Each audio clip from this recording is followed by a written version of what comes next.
What inspired you to get into music? Like, do you remember that first song or that first artist that really made you think, you know what, I want to rap for the rest of my life? Well, I had guys around me. I was like the young guy trying to tag along with the teenagers. Everybody around me was a lot older than me. Like, they was like 18 years old, 17 years old, and I was like 12. And it was like, nah, I'm cool, look at me. Like, I was trying to fit in for real. And, you know, I was a little chubby, so I got, you know, pushed around a little bit. And then you learn how to defend yourself, and I kind of, it sent me into I got comfortable with the altercation, whether I win or lose it. And when they realized that I didn't have a problem with it, it stopped bothering me. It's like the kid in the schoolyard that don't want to fight always leave with a black eye. It's when his opponent realizes he's afraid, it's when the punch is thrown. You know, and then when they saw that I don't care about the altercation at all, and it's like, oh, okay, cool, leave him alone. Because we could lose right in front of everybody. You know, so it just kept them from bothering me. But a lot of the times, my childhood experiences is what helped me with the projects that I create now. Like, I created The Playground. It was a book based on bullying. Because my son had asked, he was telling me a story about something someone next to him was experiencing in school, and I found myself explaining it from a perspective, and I was like, shit, like, I realized, like, I was the bully, like, damn. Like, how you gonna teach him? And you telling him to, I like, look, you know what?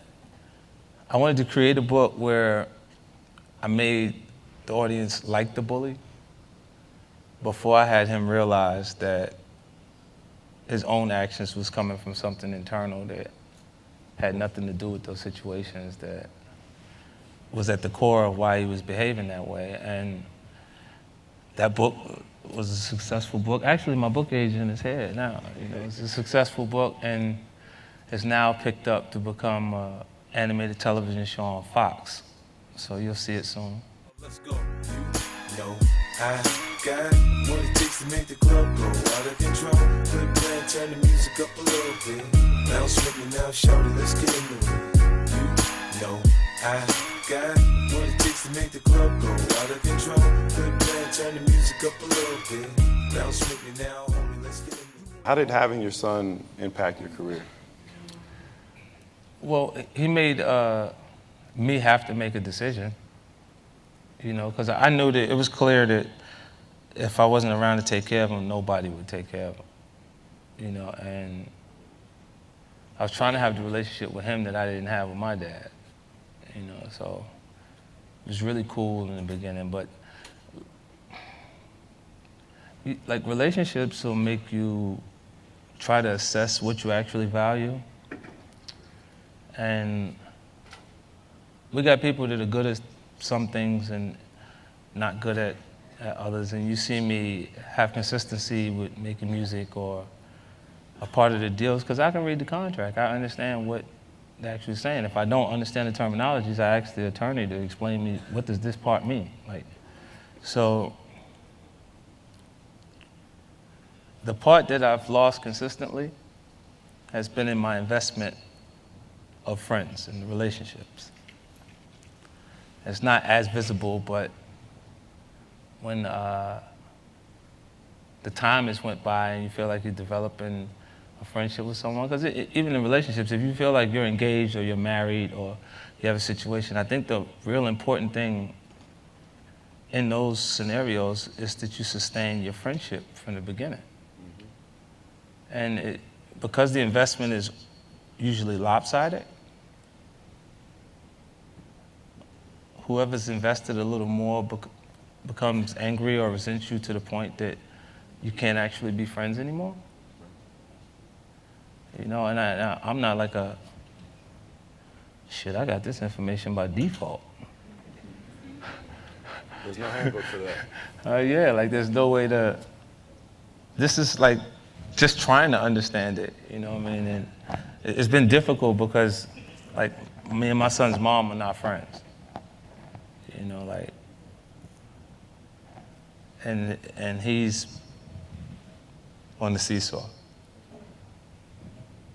You know, so it teeter-totters from time to time. There's points where I'm the coolest dad ever, and points where it doesn't matter at all. Your son is high school age. Yeah. I'm sure he's thinking about, you know, the rest of his life and what he wants to do. Has he talked to you about, does he want to follow the music? Does he want to do something else? Do you steer him in one direction? How does that go? No, he developed a passion for basketball. So he does that. Like, all you could do, like for a lot of times for kids, I do view kids as an opportunity to make a better version of yourself. So you can kind of groom them and make them aware of things that they can't actually see as a child. But I don't think you should push him in different directions. Like no, you're gonna be a doctor, fool. I'm paying for college. Like, you know what I mean? Like that, like, it's not the right approach either. So I think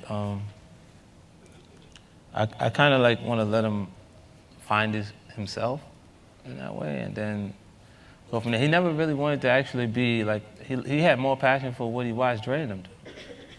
Like when we go in a recording studio and there's nothing there. And then it turns into, like the production part was more exciting to him than the actual rap part. Well, I mean, he really didn't have nothing to talk about. He can't even remember not having no money. You know what I mean? Like, he was like 5, 6, it popped off, he's straight. 17 now. Like, man, and he'll call for the craziest, like that phone call, school getting ready to start, yo, I need some sneakers. I'm like, all right, cool. He need Nike, the McFlies. The Nike, I said, that $15,000, boy, that's a car. You know what I'm saying? But because the proceeds went to the autism and Michael J. Fox organization, I got them for him. I'm doing what I'm supposed to. I'm a writer, I'm a fighter, entrepreneur, fresh out the sewer. Watch me maneuver. What's it to you? The track I lace it is better than basic. This is my recovery, my comeback kid. I remember seeing in your interview with Oprah, you talked about when you bought the Mike Tyson house. Yeah. And how you're talking about friends and how you wanted to accommodate everybody that you came up with. Yeah, well, where I'm from, you're as strong as your crew. You're strong as what you've built.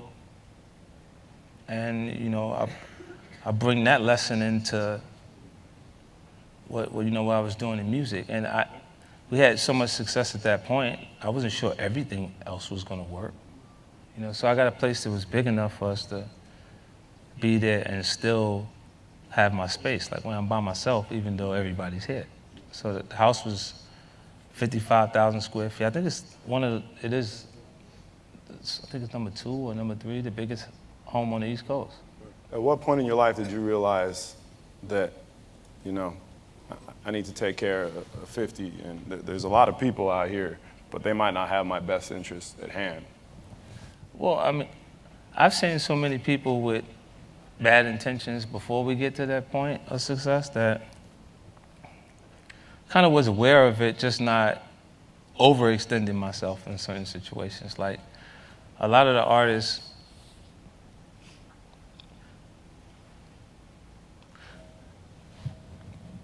a lot of people here may not know every member of D12 by name or every member of the St Lunatics, but chances are that they recognize who was a part of your unit. And it's because I was so conscious of the people around me that after the first record took off, and Interscope Records really didn't want, why do you want a G-Unit record when you can have another 50 Cent record if that one is the largest debut and hip-hop album? You know, you want another 50 Cent record.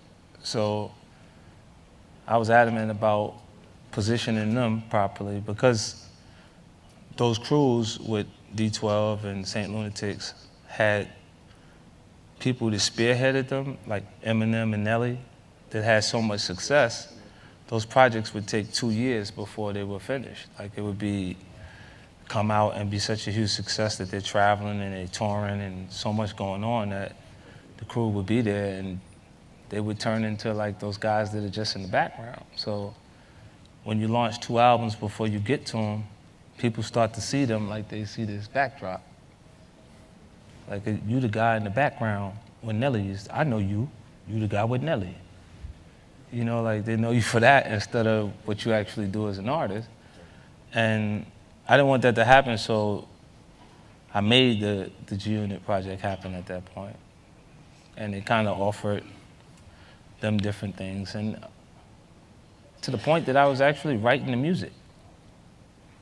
Like helping them with their albums, like putting the right choruses and right production around them so they can make the album right. And